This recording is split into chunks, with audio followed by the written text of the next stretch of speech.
good afternoon, everyone. Thanks for being here. I know it's the last session for the last day, and I really appreciate you guys taking time to come here. And this is going to be a very interesting topic. So welcome to the panel discussion on AI as a learning partner, focusing on equity, ethics, and empowerment in education. So the objective of this session is to, understand how AI can be adopted in education sector and the need to create an inclusive, fair, and human-centered learning environment that can enhance human capabilities and promote the well-being of the educators and the learners. So we have a powerhouse of thinkers and experts from varied functional roles here, and they have a very diverse representation, as you can see, literally. So I'm very excited to introduce Usha Ramani Vemuri, founder of Gurujada, a tech company. She helps the teachers create AI-powered teacher-controlled workbooks to make online learning more effective and engaging. With over 2 decades in education and edtech, Usha's work focuses on using AI to amplify teachers' impact and learners' efficiency in classrooms. Beyond Gurujada, she hosts Learning Paths podcast, curating stories and strategies from educators and course creators. She is also a community leader, leading 2 tech communities, Google Developer Groups Vizag, Women Techmakers Vizag, bringing conversations, workshops, and hackathons to local developers from the ecosystem. And then we have Aman, who is the Global Director, Worldwide Partner Success Gigamon, with over 20 years of global experience in partner and customer success, business development, sales enablement, and go-to-market strategy. Aman Lamba leads Gigamon's Global Partner Success Organization, managing 350+ partner resources across Americas, EMEA, and APAC. He's also a growth architect, a mentor for startups, SMEs, and micro SMEs, recognized as a TEDx speaker, startup jury, and global keynote contributor. Aman's interest spans AI, sustainability, digital transformation, human-centered innovation, blending technology with empathy to deliver impact. So we have a really good set of speakers. I would encourage all of you to connect with them, after this discussion as well for your questions, right? With no further delay, I would just dive into the first question for the panel. So Aman, as AI accelerates faster than our human IQ, what do you believe is fundamentally changing in education? And what remains irreplaceable advantage of being human? Great question. First of all, thank you for having me here, and great to have you, Usha, as a panelist. So first of all, hello, everyone. How many of you attended the day 1 session of laughter yoga and whatever we covered? So there are few hands here. So I'll just set the stage so that, everybody's on same page. Before I get into education, I want to talk about what exactly is happening in the world and what's going to be with us, with humans forever, right? IQ, EQ is what exactly was there with us since last many decades. Now, if I may ask you, what was Einstein's IQ? I know people who attended that session, they will answer 160. But do you know the IQ of ChatGPT 3.5 when it was launched in November 2022? Any guesses? 155. And it has already surpassed IQ of Einstein, which was one of the best available human ever, right? So now, consider this as a tip of iceberg. In next 10 years, it's going to change further. Let's say 2015, when Android was launched, it was not that great operating system. It was buggy, photo quality was not good, it used to restart. But see now, over the 10 years, it has grown, evolved in such a way that this is one of the most powerful operating systems we have, and it works. Similarly, AI also, there is a prediction that over the next 10 years, it will surpass 1800 IQ. Therefore, we cannot compete with AI from IQ perspective. Therefore, I call AI as BAH. You can note down this. AI is your best available human access given to you. Now, I want to go back and talk about a little bit of historical, whatever methodologies we have seen, or Mahabharatas and Ramayanas of the world. In Ramayana, you have seen Ravan had 10 heads, right? Did he has 10 heads actually? Any guesses? Or was that symbolic? It was symbolic, right? Maybe he did a lot of meditation. He got early access to ChatGPT. You never know, right? That too, which is going to come in next 10 years, right? So, but what did he do? He ended up doing something by relying more on his own heads rather than what people are telling him what is right thing to do. Therefore, we cannot 100% rely on AI. What is left with us is with IQ we can use, access is given, knowledge, 10 heads are given to you, best available human access. But what's left with us is IMQ, which my friend has decoded and coined a new term called IMQ, that is imaginative intelligence. What exactly imaginative intelligence does? When you take a pause, when you imagine as a human, your left and right brain gets optimized and utilized. And your in brain, something magical happens. That is called DFN gets activated. That is a default mode network. And that is where you get all the wild ideas. And when you use that wild ideas and put that in your prompt of your whichever AI, ChatGPT or Gemini, you get a very different results. So imagination is one thing which nobody can take from you, but you need to keep improving your imagination by using best available human access with you. Now, and this is what I think I just wanted to set the stage, that irreplaceable thing is imaginative intelligence and spiritual quotient. Whatever we do outside world is all biased, hallucinated, therefore it's time to go within by improving your inner self-awareness, conscious leadership. So IMQ, intelligent quotient, and spiritual quotient is very important for all of us, which are irreplaceable in the world, because AI will never get into spirituality. Thank you so much. Thank you, Aman. Thank you for emphasizing that unique blend of emotional intelligence, creativity, and critical thinking are very critical to promote, and take advantage of the human being in the loop, right? So, Usha, from your experience in education, right, you come from an edtech background. So what is the role of AI in classroom, whether it's online or offline, and how AI empowers teachers and learners as a learning partner? Thank you for the question. Firstly, very honored to be here. Thank you, GHCI, for this opportunity. Before we even go into that, the point, I want to have a quick show of hands. How many of you are learning something online right now, have signed up to a course? Thank you. How many of you have signed up and not completed and are guilty? Arey yaar, Thank you. How many of us have paid for the course, still not completed? See, that shows there is a lot of possibility, right? Still, there is a lot of road to cover. AI as a learning partner in education. So this is a very interesting thing, but before we even start, the point I want to make is AI or not. The teacher should always be at the center of any teaching learning experience. And that is the human in the loop. Thank you for that. It has to be irrespective of how much of advancement it is happening and all of that. Teacher at the center is critical. It is sacrosanct for any experience. Yet, it should be the teacher's decision whether they want to go with the technology or not. Technology as in now AI. But again, it is the teacher's choice. And when we enable such a possibility, we open up the world actually for them. Coming to the second part of the question, which is like what is happening right now, or what are the possibilities? So AI has stopped being just a tool. Tool is input, output. It is very predictable, but think about so many things that AI is able to do. It is coming with its own set of intelligence. So we have to stop considering it just as a tool and start thinking of it as a partner, as a co-worker, as a stakeholder, along with teachers and learners in the learning ecosystem. And when we do that, we have to, when a stakeholder obviously has some roles and responsibilities. So towards us, towards the teachers and learners, the roles and responsibilities AI has. For teachers, it is like, alongside a lot of other things, it can be a very good teaching assistant. It can be a very good admin assistant for the teacher.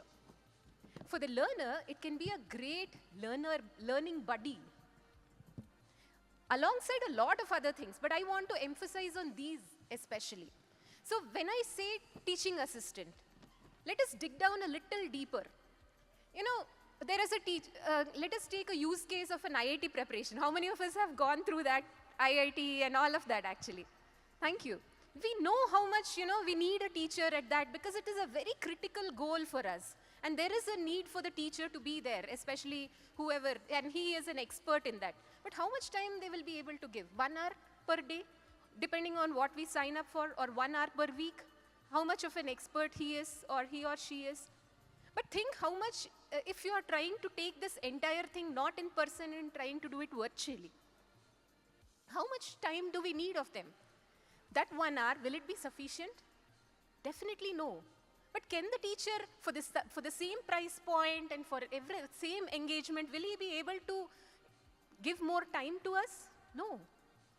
At such junctures, if we are using AI to supplement the teacher, not AI generically, but teacher-curated AI, Yeah. then how beautiful it is, because the teacher now says, okay, this is what is the scope. You don't go beyond this, but if in this somebody asks a question, yes, be proactive, give responses. I can talk about it in further, but this is how teaching assistant. Yep. And then when it comes to admin assistant, we all know the time in the classroom is very limited. And if it is like overburdened with all the other administrative aspects, logistics, the teacher's time is getting reduced, especially more so in the higher education segment. What then can be the differentiator? So at such times, all these rote works can be delegated to AI and then effectively used. Coming to the other aspect of learner buddy. What if we have a friend? How many of you have learned best from our peers rather than from the teacher on the stage? Yes. Me too. We used to sit behind, just before the exam, whatever our friend used to talk, or one topic is what we used to do, and we used to be prepared, actually. How many of you can relate to this? Most of us. Peer learning is a great way. Yep. And so if we have something where this teacher-curated AI, again, it is available for the learner to just ask questions, to engage. How beautiful it will be, actually, in the space where the teacher is not available. So together, the teacher and the AI can help be the partner for learning 24/7 or beyond the classroom as well. And that is how it can transform going forward. Yeah. Thank you, Usha, for such great examples, right? Thank you. We can totally relate to it, right? And in fact, how we can improve the quality of modern education, right? So now that we have set the stage for AI adoption in education, I would like to shift gears and address the risks and the responsibilities that come along with it in the learning environment, right? So, Aman, for you, the question is, when every classroom and every learner will soon interact with AI on a daily basis, where does that responsibility truly sit, right? Is it with the tech companies, the policymakers, or teachers, or as individuals with us? And how do you think we can build an ethical compass before the technology outruns our moral compass? Sure, it's a very tough question because there is no right answer to it. But I will try to give my side of story, right? What I understand is right. Let's start. Whoever is designing and using, everybody is responsible in the life cycle. Yesterday, something big happened. Sam Altman pressed a button called Code Red in ChatGPT.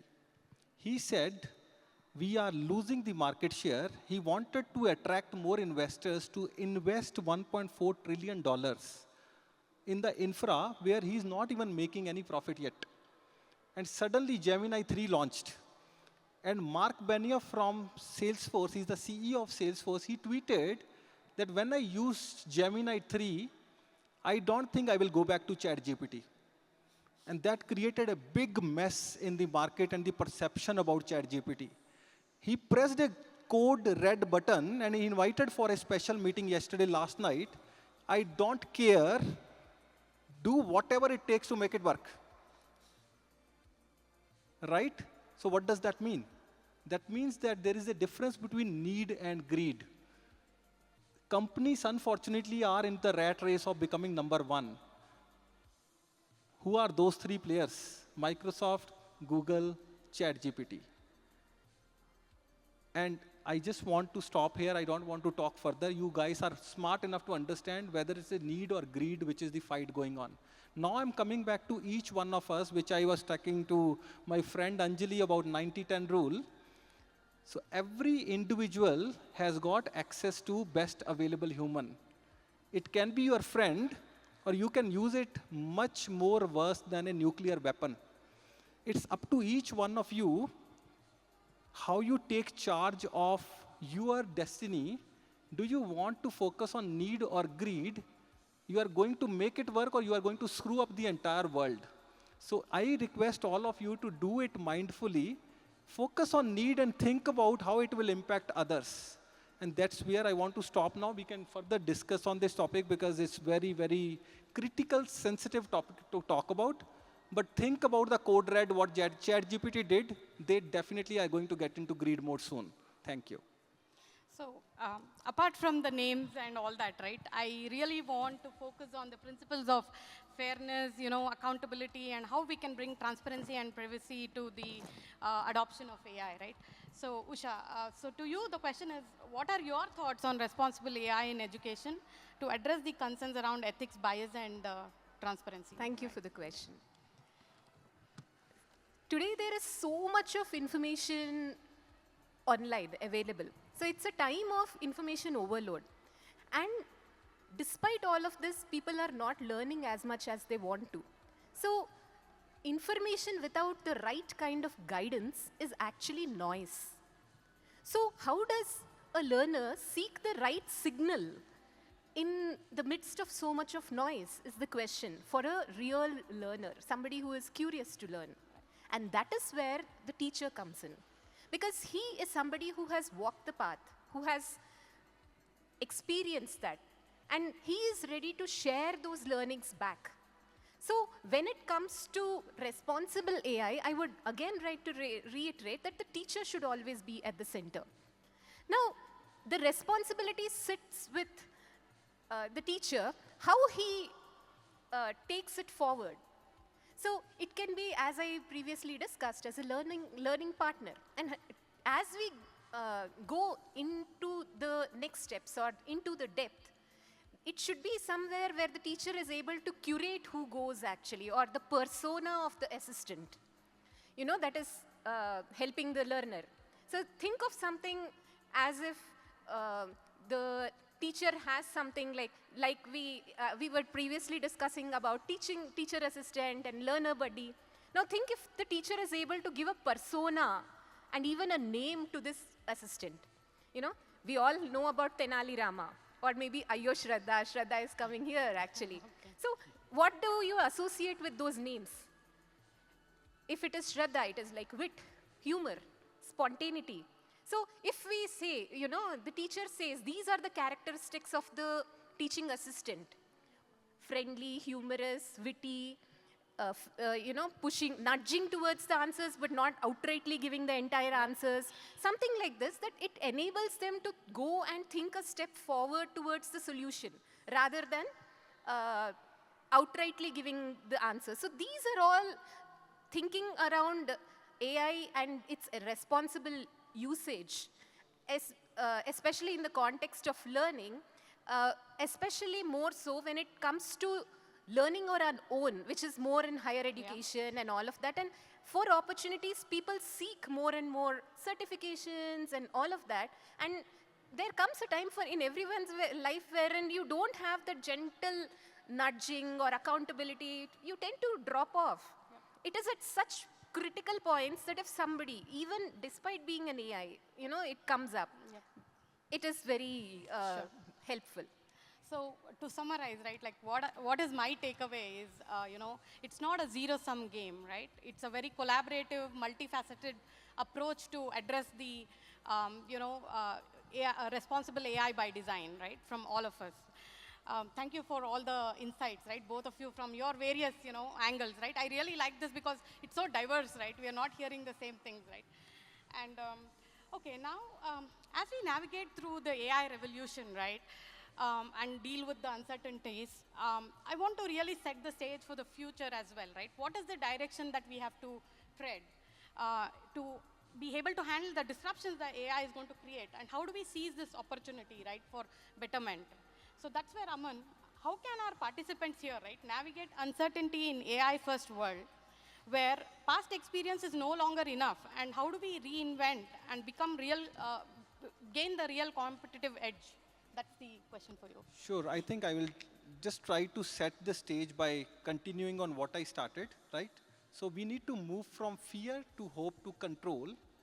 Why we are in fear? Because of the uncertainties of the world. We call it VUCA, right? Volatility, uncertainty, complexity, and ambiguity, where 90% of things are beyond our control. Warlike situations, rise of AI, and geopolitical issues. What's there in our control is how we access to best available human possible, which is your LLMs and the models what you have, and using it mindfully by utilizing and improving your imaginative intelligence. And using, and everything is hallucinated. If you want to know how AI works, anybody know how AI works? The words actually gets converted to vectors, vectors gets converted to numbers. Every word is given one number, and then it goes to the data set of large whatever data set, and it actually does permutation combination and provide you results. You believe that there is some human who is responding to you, but actually at the end it's like number game, which is getting played. So at the end, it's all based on hallucination, biasness, and so on. So I will give you one particular example that you cannot or you should not blindly rely on AI when it comes to education space. We had a discussion debate, me and Usha, on that topic. Last week something happened, and I will tell you how it is related to AI. There is a woman, her name is Miss Thong Dok. She was flying from UK to Japan. She had a halt at Shanghai, China. When she landed there to change her flight, the transit, they asked her for her passport. While looking for Indian passport, they said that, okay, this is not a right passport. And they were doing lot of talks, discussions, debate. She was born in Arunachal Pradesh, holding Indian passport, flying from UK to Japan, and she was halted for 18 hours just to prove that she is Indian. And I want to now take you to next level. What happens when you use any country's LLM? They try to feed what they want to tell you. If you go to any China LLM, if you ask where is Arunachal Pradesh, I don't know the answer, I will get back to you.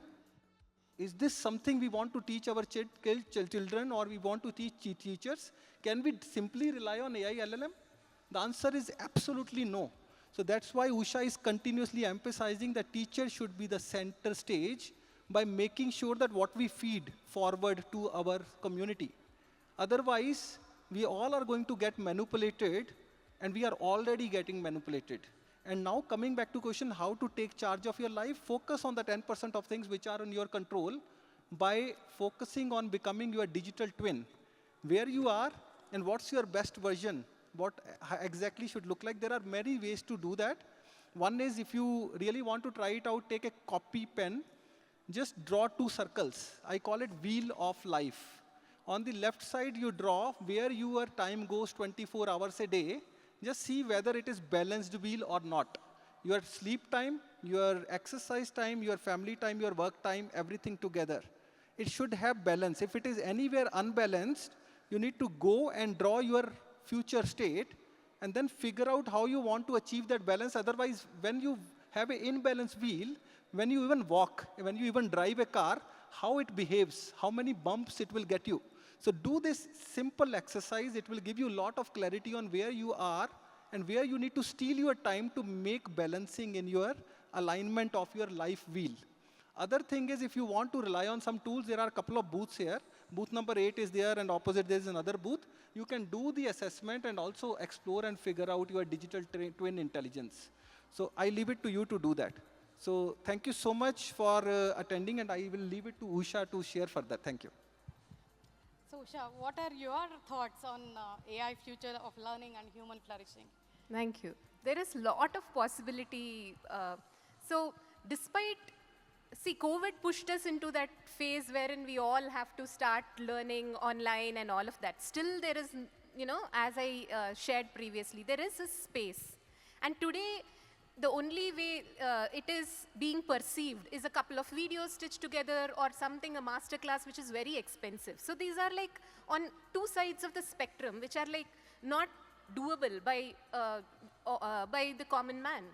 But think actually the possibility if these are solved, or online is actually a very powerful medium. Just that we need to solve these small things, and if we do actually, the way it comes out or the possibilities are immense. Let me give you a few examples of what the future looks like. I was talking about AI assistant and the way that they can be, it can take on a persona of a role that the teacher envisions for his student. Now, think in such a way where AI also joins the class along with the student, right? A class is happening and the student teacher is already there, and then AI is also another student actually. So he is listening, he or she, it is also listening to what is happening. And after the class, it is like coming back actually, and then So will teacher allow him? why not? So it is That's like a very futuristic way of different perspective. Yes. then Go ahead. and together actually after the same class, the student is with the AI, and then it's like, okay, this is what happened. So now he can start conversing with it as a buddy, and it can help in perhaps think of it as a buddy actually, some reminder, array assignment hai, you have to finish that, and then okay, some fun actually to infuse, to push, or if something is coming, a different way of explaining. How many of us, we don't understand it the first time, but second time we go for it, and then we are frustrated. But what if somebody is there, just like AI, who is able to explain it in 4 different ways? Okay, 10-year-old, tell me how it is. Nahi, samajh mein nahi aaya. 5-year-old, now tell me. Okay, this is better. At least some perspective you get. So AI can definitely be used in these ways, and that is the change that is going to come. Alongside, I also have to say, not giving answers outright, because that is what it is happening right now. What is the question? That is the answer. But nudging towards the answers, enabling critical thinking, enabling reinforcement that is very critical in learning. So these are very much, that is how it can be tweaked for the learning in the future. Also, think about the teacher, from the teachers. I'm like trying to tell you from both the perspectives of a teacher and a learner, how it can benefit. Think from the teacher's perspective. If there is, today, if a teacher wants to share a bouquet of courses, say one-to-one, or, a cohort, or self-learning, is it possible from a common repository?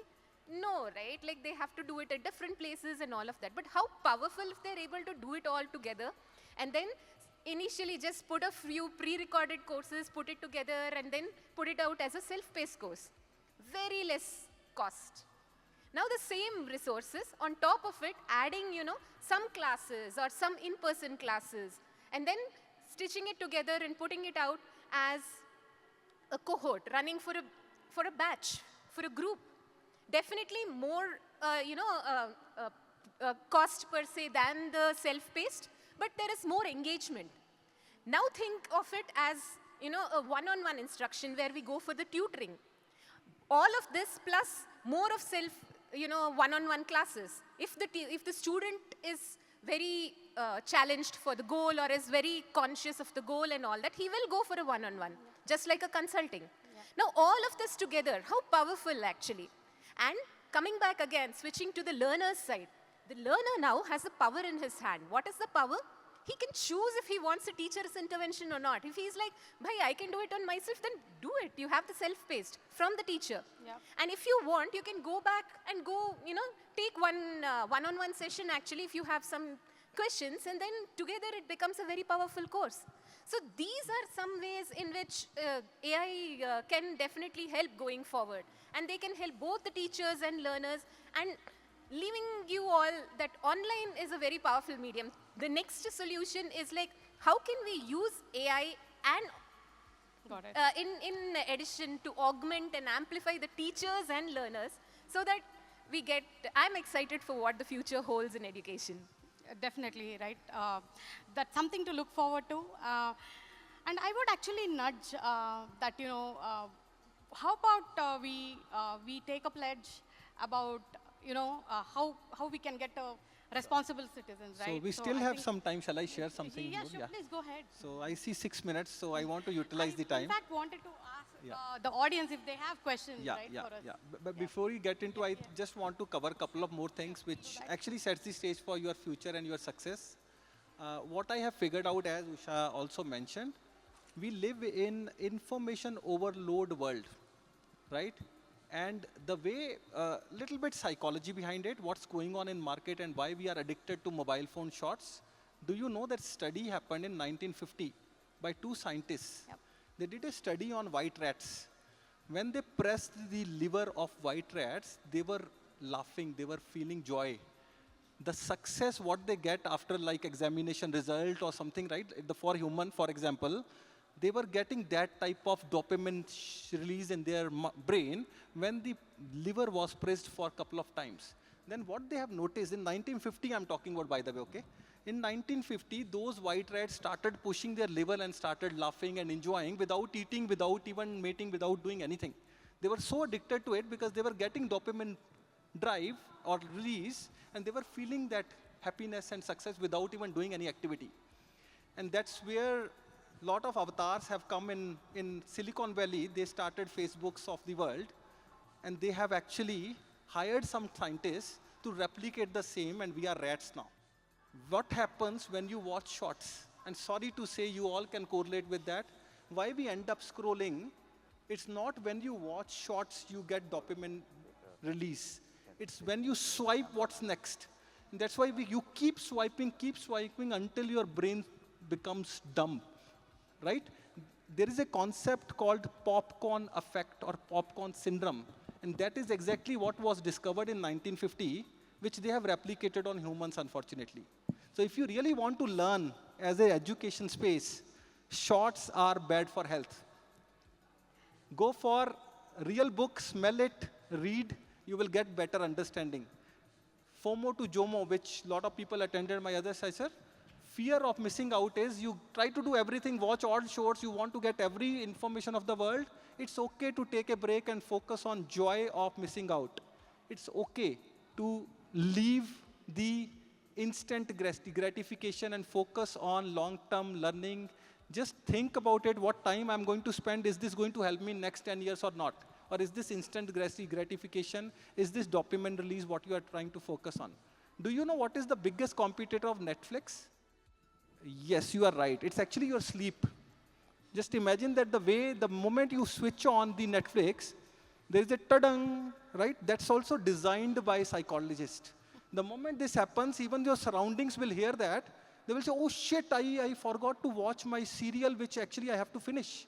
And then they don't sleep. And everything, all studies on question mark. Therefore, it's your responsibility. Now we are going back to responsible AI leaders. Your responsibility for each one of you to focus on moving from FOMO to JOMO. Let's take a pledge, maybe, Usha, can we do this? Sure. Let's stand up, all of you. Okay. Raise your hand. And we are going to take a responsible AI leaders pledge because we cannot handle those 1, 2, 3 numbers. The one who are building it, need versus greed, but at least we can take charge from today onwards. Let's take a pledge. Raise your hand, right hand. Close your eyes. Just repeat this with me. We are going to be responsible AI leaders. We will focus on need and think about humanity and others. Please open your eyes. Thank you so much. Wow. I don't know, I don't want to sit. This is so inspiring, and what a way, a remarkable way to end this panel discussion. But I would still like to take few questions if anybody wants to ask from the audience. So I'm scared of IITians, by the way. So we were talking about dopamine rush.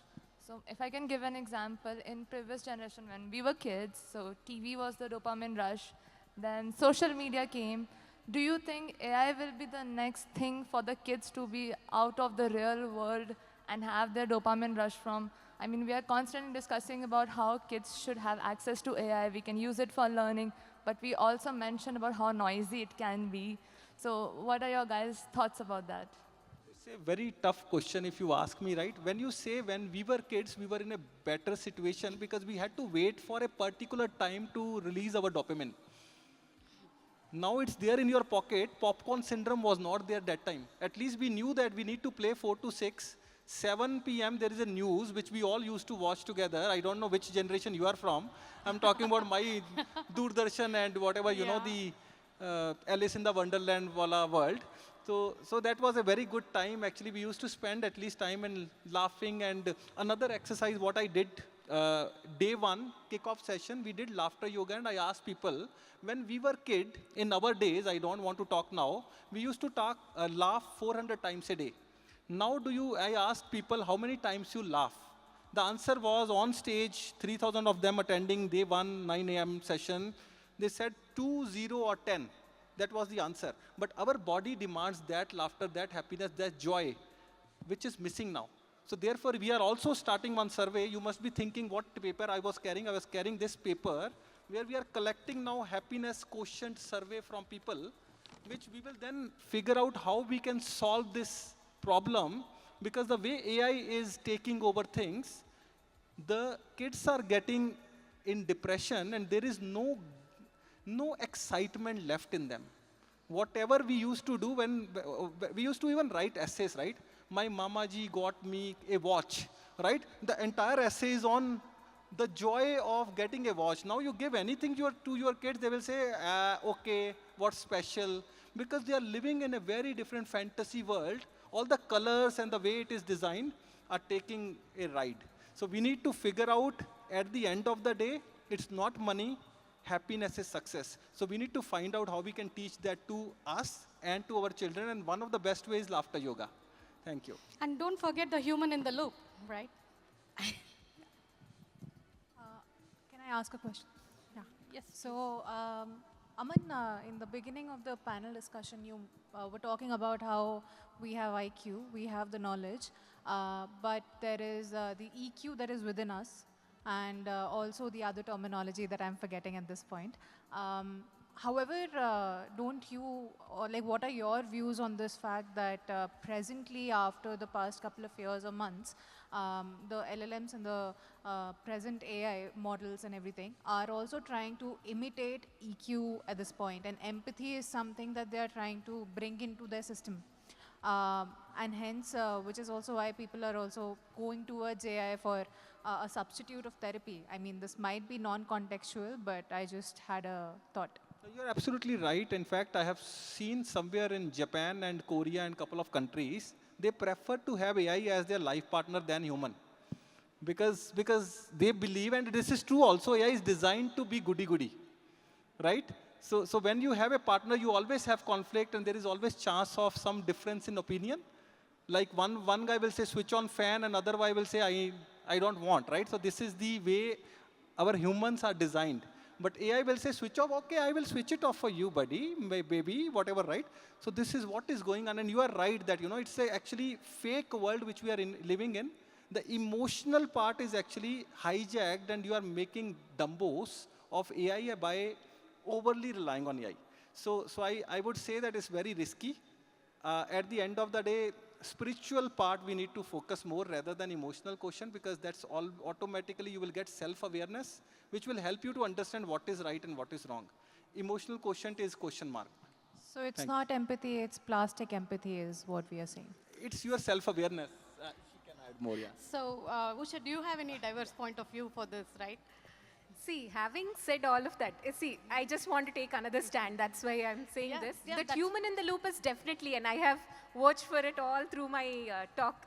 But having said that, especially in the context of education, we cannot actually separate it and not teach. Like, there has been a lot of conversation around allowing kids to use it and the misuse of it in the classrooms and all of that as well.